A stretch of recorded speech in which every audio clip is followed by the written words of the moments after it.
Well, welcome to episode 3 of the A Little Better podcast. We are so excited for this third installment of a series we're calling Trust Issues. And this podcast episode, we're going to be taking a deeper dive into this past Sunday's message from our lead pastor, Drew Karster, where we talk about all things fear, Judges chapter 6 with the man Gideon, and how did he overcome his fear? What did his fear lead him to do? What are we afraid of? And make sure you listen all the way to the end because we have a big podcast announcement, including a ton of great reads and resources of how can you overcome your fear and put faith in the place of it. I hope that you are led to be a little better, because remember, our goal in this podcast is to know Jesus better, and by the power of his spirit, together be a little better. Let's dive in.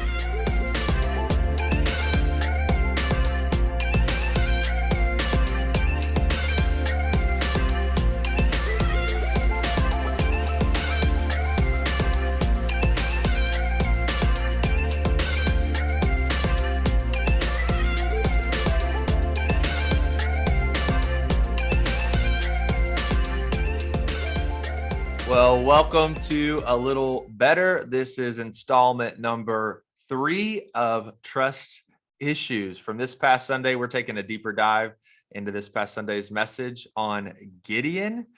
Drew, how you feeling? I feel good. Yeah, I feel great about Sunday. Thought it was a powerful Sunday. I also am tired from the Cowboys win.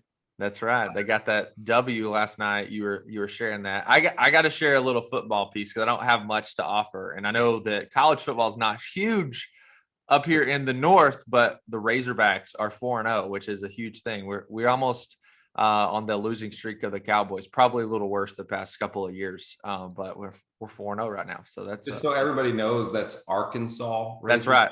Arkansas Razorbacks. Later on in the podcast, we can teach everyone how to call the Hogs, but maybe this is not an appropriate time to do it in this regard. But yeah, so we talked about fear on Sunday. So it's so appropriate and like a junior high small group to do an icebreaker on what is your biggest fear. Anybody can jump in. Well, way to lighten the mood there, Daniel. There is. Nothing like a fun way to start it all. That's right. What is your biggest fear? I have lots of them. I mean, the biggest one, I don't know. That's tough. There's a bunch. It was funny. I was just thinking about, I'm getting a little older. I mean, I have a fear of dying. I don't have a fear of death. I mean, if I step off a curb and get hit by a bus, I'm in glory. But that's not how most of us go. I'm waiting on my second total knee replacement, and I'm just not thinking things are going to get better mechanically and otherwise with my body. I've had some chronic pain issues for years. And I'm just like, I don't see that trending in the right way. So I was with both my parents when they died. My dad had 6 months of cancer, and that wasn't pretty, so on a really, serious note, that looks hard, the process of dying, especially if it takes, a long time that's right up there. And as well as just the fear of other people. I care more about what other people than what God thinks way too much of the time. Yeah, that's good, Brad. I have a practical one and an irrational one. My practical one is snakes. I hate snakes. Right? I just don't like animals that surprise you, right? So even like mice, I'm not afraid of mice, but I hate like when you're walking and they jump out and you don't know where they're at. I don't like that. Same with snakes. You're usually walking around and there's one laying right there and boom, there he goes. And yeah, anyway, I don't like snakes. And then irrational is just, man, I fear for my kids. I have a ton of irrational things that happen to them that I create in my mind that I'm afraid of. But yeah, so I fear for the future of my kids, that they would be abducted, taken. Yeah, those are just things that shouldn't keep me up at night, but do often. Yeah, absolutely. I think for me, it's I don't have like a great fear of the dark, but like when I don't know what's there, it's like I get a little uneasy. Like I gotta find a light switch in the house. Like it's in that regard, but it's kind of flipped on me too, because Rena loves hiding in the dark. That's my wife at night. And so she loves like jumping out and scaring me whenever possible. But I return the favor. We have so many stories from our first couple of years of marriage in the sense of just hiding, because that's what you do when you're broke on date night. You just play hide and seek in the dark, right? But yeah, so that's probably my irrational and rational fear all at the same time. But for as a new father, my son's of 1 and we got another son on the way in December. And so just growing kids ministry one at a time. But I have fear for my kids as well, of like, what is the world they're going to live in? How can I protect them, raise them well, be a father they need? Like, it's just, it's fully encompassing. But fear does these weird things to us as well, just like it did for Gideon. But in Gideon's standards, he had a lot of practicalness to his fear as well. Like he's hiding in a wine press just to get a little bit of food. But for you guys, when Gideon is in the midst of this learning phase, what stands out for you most about this just the whole story of Gideon from, Judges 6 all the way through the end? Like, what's that big moment for you of like, I relate to Gideon here? Maybe it's multiple points in the story, but like, here's where I relate the most to Gideon. I think, if I jump in, so for me, it's like we love all the highlights in the Bible. I mean, it's like we see miracle after miracle after miracle. The walls fall down. 300 men rout 100,000 men. Those are all awesome events, like a highlight reel. But just to see that everyone's story, I mean, their lives aren't filled with that. I mean, those are unique events for them too. And just to see God's patience with Gideon all the way up to that, I mean, that, God would take the time, to chase him down, overcome his doubts, overcome his fears, work with him, wean down the man. I mean, it's just, God is in it for the long haul. Yes, we have those victories and we treasure those victories and remember those victories, but just God's patience. And I'm sorry if I can riff a little bit. I always grew up with hearing about people talk about putting out a fleece, as a way to find God's will. And it's exactly the opposite. Do not follow Gideon's example. It's a bad example, right? I mean, God was very clear what his will was, and Gideon was just full of doubt and even disobedience. And God just outlasted that, was patient with him. So it's just, for most of us, like Gideon, what God wants us to do is very clear. It's just the fear of actually doing it. So that's, I guess, what stands out with me was God really coached him through that. Yeah. Go ahead, Drew. I was just going to say, I think for me, it is similar to that, right? How many times do I ask God for a sign for something that I already know the answer to, right? Or should know the answer to. And then God gives me a sign, right? And I want another one, right? Another one, right? Like, okay, cool, God. Or maybe that in that moment, like, okay, God, I see your sign, cool, but I need to make another decision, so I need another sign, right? Like, almost every decision you make, you want a sign. And it was like, God's got to be exhausted, right? You can hear Jesus. I mean, the Jesus exasperation. Enough with the signs already. Yeah, seriously. He's standing, Lazarus. The story of the rich ruler and Lazarus. Dude, if they don't, I mean, they've had plenty of signs. Everything is there. If what they heard, what they've seen, hasn't changed their minds yet, it's never going to change their minds.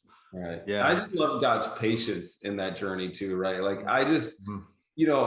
It's so hard to fully understand God, right? Because some other places in the Bible, you're like, man, just strike Gideon down and move on to the next person, right? Oh yeah. But he is so patient with Gideon, and I love that about God. Yeah, I'd be Yeah. toast if God was that way. Yeah. Oh man, I sympathize with Gideon though. I'll be the oddball. I sympathize Yes. with Gideon's a little bit of wisdom in like, hey, are you sure you want me to do this? Like, because it's like what God's for a lot of times for us and our stepping out of faith, Oh, it doesn't really compare to like I want you to go and conquer a nation that's been persecuting you, stealing your food, killing your animals and your livestock, like just persecuting your entire nation, your family. And he's like, I want you to go strike them down. And I think the literal wording is like, as if you were by yourself, like as if you were one man, you're going to take them out.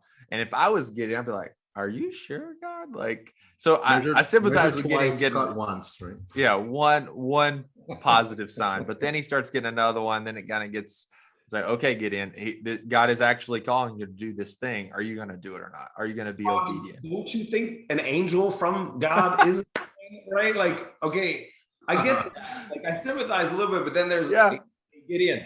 An angel is talking to you right now. Hello, Gideon. That's pretty significant, right? Yeah, but he didn't realize it was an angel till the end. He's like, oh shoot, that was an angel in the midst of it. Yeah. Because Gideon, for him in his world and even in ours, he depended so much on who he was declared to be by others around him. He formulated his identity or his status based on, he's like, I'm at the bottom of the barrel. He's like, I'm at one of the weakest tribes in Israel, Manasseh, who's referenced as a half tribe, known for their really small army. And then he's like, and my father, he's at the bottom of that tribe, and I'm at the bottom of the family. So I can't be, I'm a nobody. And so how much of the time do we just depend on who our culture declares us to be based on our quote unquote influence from others' affirmation around us? And that's dependent on whether we can actually make an impact in the world or not. Yeah. So if God uses you, just realize you're the biggest loser he found. So he gets the glory. That's our action step. Yeah. Yeah. Just Joshua, right? Joshua is the somebody. He is the leader, commander of the army, but Gideon's, no one knows who Gideon is, right? I wonder, like, when he went to rally the army, everyone's like, who is this guy, right? And you can tell how much people trusted in him, right? When God says, if you're afraid, leave. And 22,000, like, oh man. Yeah, I don't believe in you, Gideon. So I'm out of here. Right? That's not how you want the sales meeting to go. Yeah, absolutely. Can you imagine that process, right? Like how much more does like fear, right? You're talking about a sign, right? That was a sign to you're going the wrong direction, right? When 22,000 of your other friends and army guys are like, this is a losing battle. We're out of here. And like, that's got to be enough to instill fear in you, right? Yeah. That just tells me, like, how much do we depend on other people's affirmation to like have the courage to do what we feel like God's calling us to do? Like if you've got a passion in your heart or a burden for you to lead your family a specific way or step out and start a business or whatever the case may be, we need all these other people rallying around us, even though we feel very convicted, like, okay, God's nudging me in this direction. But I also need, like, hey, so-and-so, best friend, like, I need you to also affirm me. And Gideon, for the most part, he didn't have that, all through his story. He's a nobody. And then the first big thing God calls him to do is like, get rid of the idols. And he's so scared to do that. He does it at nighttime. And when they figure out the Asher pole, this big idol is gone, they're like, who in the heck did this? He wasn't the first person they even looked to lead the charge for God and like get rid and purge it of all this wickedness. He's like, who in the heck is this guy? All the way through his story, it's like, who in the world is this? And because of that, the opposite rings true so much in our lives, that we get paralyzed by fear, or fear makes us do some strange things. And for us, for you guys, if you just could be honest, where has fear done that in your lives? Where is fear just, or anxiety, whatever that may be, led you to not trust God or act in a way that wasn't what God was calling you to actually do? Yeah, I think it makes me rely more on myself, right? When I become afraid, I feel like I have to be the protector, be the answer, step up, rise up, right? And I do that out of pride and really my own dependence, right? My fear doesn't drive me to my knees, it usually drives me to my feet. Yeah. And I think that's probably backwards, right? When I am afraid, I need to recognize on my knees, God with me, I'm stronger. That's a tweetable quote right there. Fear doesn't drive me to my knees, it drives me to my feet. Yeah. What about you, Brad? Yeah, I would say so many areas, where again, I mentioned before about just being obsessed with other people think and how that gives me anxiety and keeps me up at night, at times when I really should be posting God's opinion. But that comes to the fore with sharing Christ with others. I just feel that there's situations where I'm not nearly bold enough. I mean, again, I don't need to fleece. God's will is pretty clear, and we ought to be excited about sharing the greatest gift imaginable with everyone.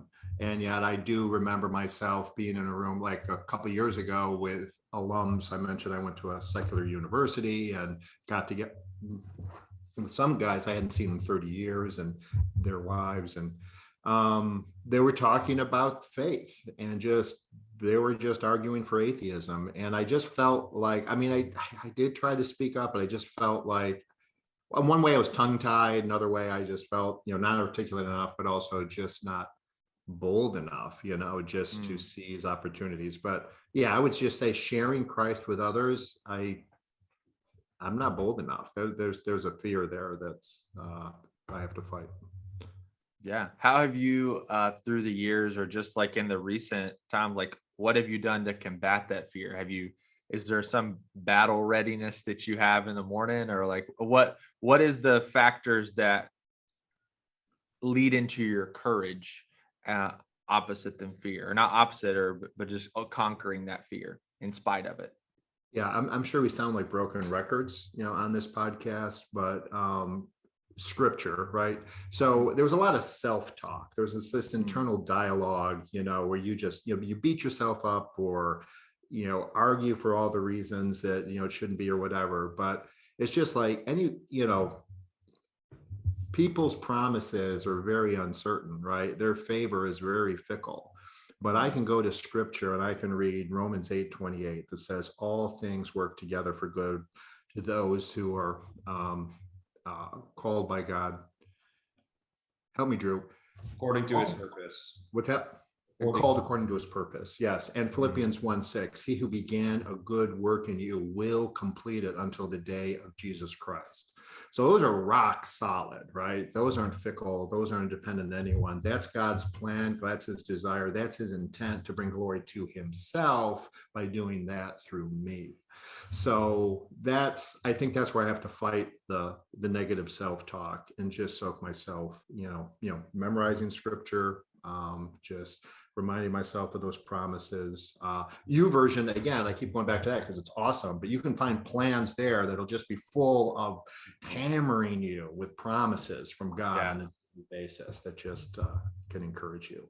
Yeah, absolutely. For me in my life, a lot of the times my fear that gets driven to my feet comes out of a scarcity mindset. The way I was raised, like I was raised with money managers of like, we got to store up the grains because we don't know what might happen, which, my dad was in the sense of was raised in a poor tenant farmer family that, sometimes they didn't have enough to feed all 7 kids. And so it's totally understandable in that regard, but that comes out, and that what's been implanted, in me, in my bones, if you want to say that, comes when we're doing the budget and I want to be generous. It's like, oh, I don't know, like what if there's not enough? What if I don't have enough? And I have this scarcity mindset, and I have to overcome that with God's promises that if he, covers the lilies, if he supplies all the birds of the air with grain, how much more, how much more will he take care of his kids in that sense? And that's a Daniel Standard translation from Matthew 6. But it just reminds me in the sense of, we have so many messages that are floating around in our world that we're just getting implanted, like how you should handle your retirement, how you should invest your money, how you should live your life, how much other people's opinions matter. But the reality is even though these messages are floating around the world, only if you allow it in will it actually begin to take root in your life. It reminds me, if I can riff just a little bit with a small story of, we have some God kids in Arkansas that we love on, and we go see pretty regularly, as much as we can now, living so far away. And Coy, my godson who's 8, a couple of years ago, we were in a car wash, and we were in like one of those rainbow car washes. They put all the colorful, soap on your car. And he was worried that it was going to get in. He was like, it's getting on the car. It's getting on the car. It's going to get in. And I told him, I said, well, only if I let it in, only if I roll the windows down. So it just, that story just reminds me of, like, only if we roll our spiritual windows down, if you will, and allow that to get those messages to get into our lives, either positive or negative, will they actually affect us on the inside, which impacts how we live our lives. And so it just begs the question, like, what are we regularly intaking into our lives? Because that dictates a lot on how we live. I think that's something people don't understand about fear, is fear often drives you to fearful things, right? Okay, so the fear of man, right?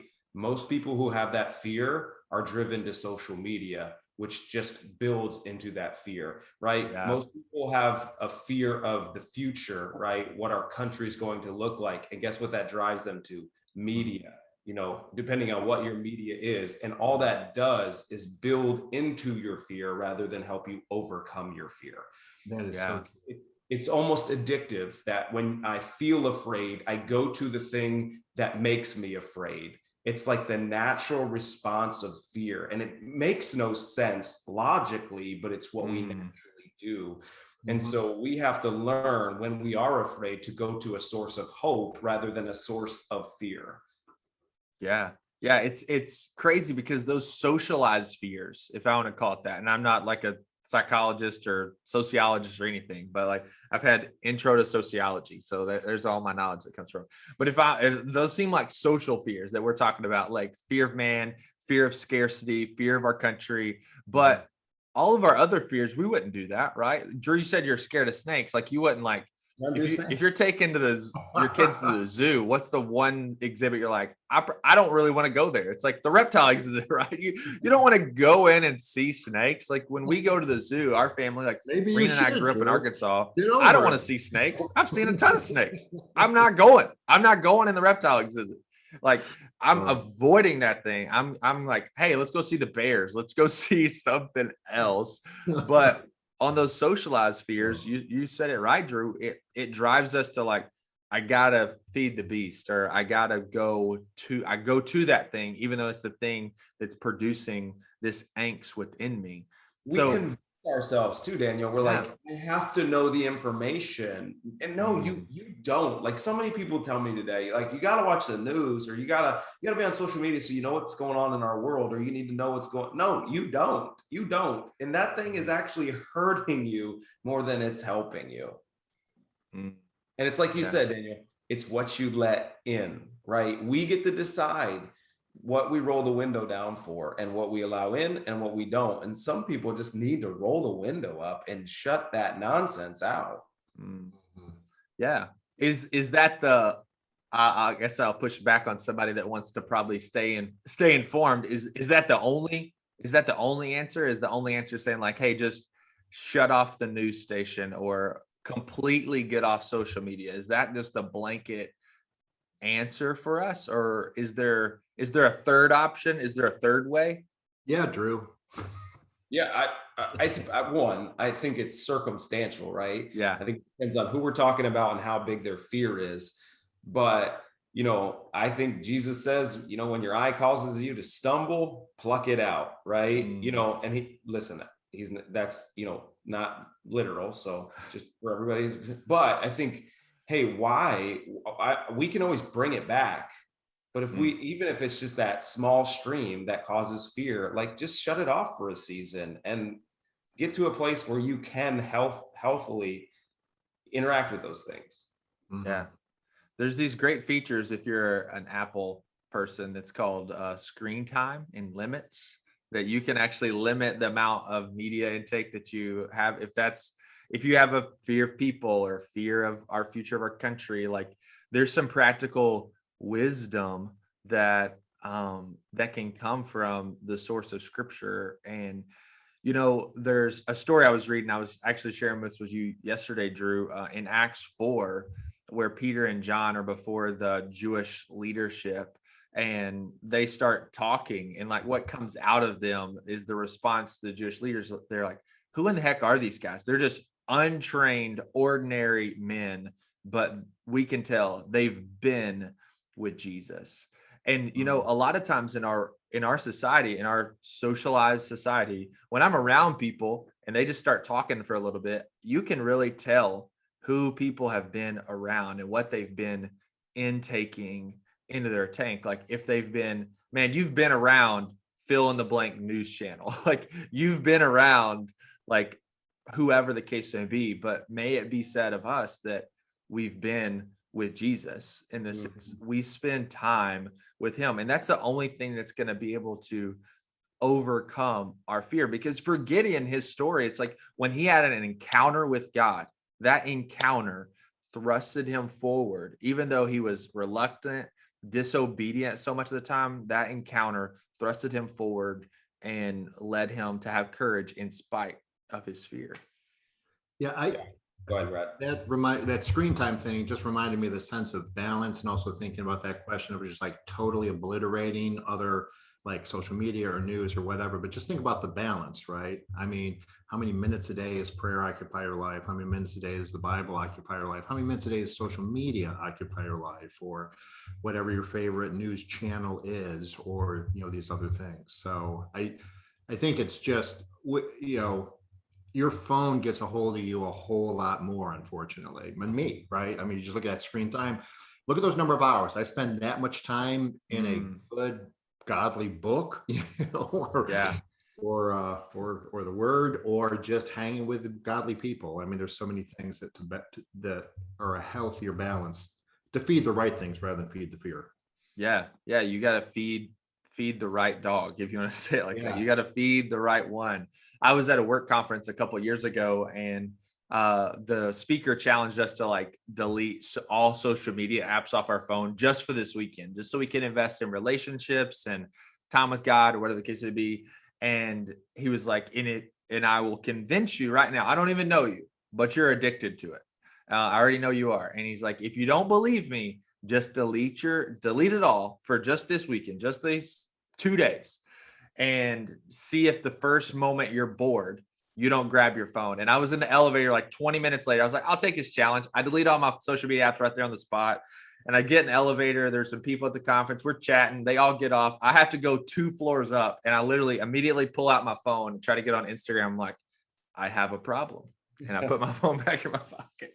And that just started the journey of like screen time, limits. What social media should I be on? Like, what am I actually intaking into me? Because those things that I intake will take root in my life. And I want to be very specific on what I allow to influence me, because I don't want to live out of a scarcity mindset. I don't want to be occupied and controlled by fear. I want to be occupied by faith and be present with my family, be present with my friends, and live a life that leaves a legacy far beyond me and Instagram followers. And so, yeah. So what's the last words, a challenge that you guys may have for us? So I don't want to leave this podcast without having Drew comment on, or just mention. So the 2 words, and Drew, in your sermon that grabbed me were fear's opposite being peace. That, I mean, I might have missed some of what you said because I was just thinking about that. afterwards. And also the idea of courage, and the Nelson Mandela quote, courage isn't the absence of fear. And I forget the rest of the quote, but it's basically taking action despite your fear. But those two words, I just thought, I just got to think deep on that peace is the opposite of fear. And what does biblical courage look like? Yeah. I mean, so I just think fear is a big obstacle to obedience, right? I'm afraid, so I'm not going to do it, right? And I think we forget these biblical characters that we study that do great things, right? They had to be afraid, right? Your human emotions force you into that, and yet they did what God called them to. And so that's the peace, right? That's where peace comes, right? It's like, I'm afraid, but I know I'm okay, right? You ever been in a scenario where like there is fear there, but you're like, God's got me, right? God's got me. I got this. Like, that's the difference, right? I'm not, I think so many people think they can't be afraid when they do what God's called them to. No, we're all afraid, man. We're all terrified, but there's a peace there that you're just like, man, God's with me. And I think that's the difference. It was the difference for Gideon. I think that I didn't have time to talk about this. I think it's really important, right? God, as Christ followers, God is always with us. But I think a question you have to ask yourself is, have you been with God? Mm-hmm. Right? Just because God is with you doesn't mean you've been with God. I think that's a huge disconnect that a lot of Christians have, is we just bank on God being with us to be all that we need. But the problem is, if we're not with God and he's not filling us up of the things of him, we do often become afraid. And so there's two parts to that, right? God is always with us. His promises are always true. But what often happens, like Israel, is we wander from God, right? And being with God and God being with you is that package where you overcome your fear. Yeah. And that nuance, it's almost, it reminds me of like in relationships, right? That you've seen the couple at dinner that are both of them are on their phones, right? They're with each other, but they're not with each other. Like they are present, but they're not being present. And so like, we're just bringing all these inflections. Like, God is always around us, with us, but he desires to be an intimate relationship with us. And that's like being aware of his presence. There's a difference of us being aware and in that state of, I'm spending time intentionally, unhindered, unhurried time with him. And that's when he's able to implant these truths, and we can roll down our spiritual windows and just let all the goodness in. That's where trust is, those other moments. God, that's where it comes from. Like, you don't know God, you don't spend time with God, you're not going to trust him, right? You can't skip that, right? You can't fast forward that. It's a journey. It's like any relationship. And until you have intimacy with God, you're not going to trust him. Yeah. Yeah. You guys can cut this out if I'm talking too much. I know that throughout this podcast, we just talked about social media a lot and that connection to fear and anxiety. I just think that is so huge. And I know that, there's a couple of books that just come to mind. One is 12 Ways Your Phone is Changing You. And I honestly forget the author, but I know he's an associate of John Piper. But that book, from a godly perspective, just thinking about what that phone is doing to you. And from a secular perspective, Cal Newport's got a book on digital minimalism, where we're just a few years into this experiment of how our brains are being rewired by our phones and social media. So I know it's a bit of a detour, but I think if you talk about anxiety today in society, phones and social media, it's so huge. And just, that is a battle we cannot give up on. And one last thing before we end this episode is one other resource about social anxiety. Maybe media is not your thing, but maybe, Brad, a book that came to mind when you're talking about when people being bigger than God. There's a book called When People Are Big and God is Small.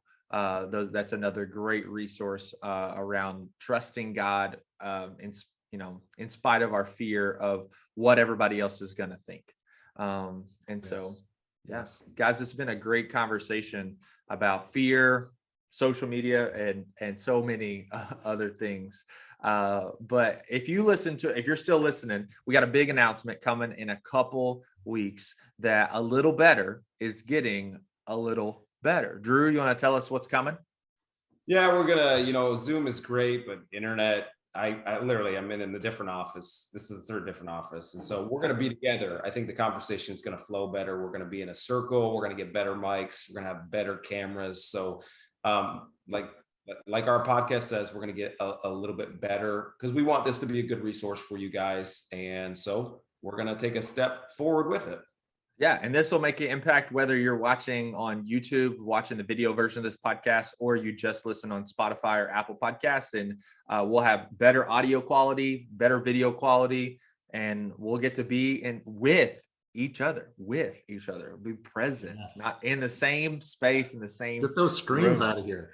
Yeah, get these screens out of here. Digital minimalism. That's what we're the next step is makeup, right? Can they do right? We got to get a state. Yeah, Roadie crew. Right. Get the makeup, clear all the blemishes. We'll get a little better then. Well, awesome. Thanks so much for subscribing, following us. Be sure to hit that notification bell so you won't miss a single episode of A Little Better. Until next time,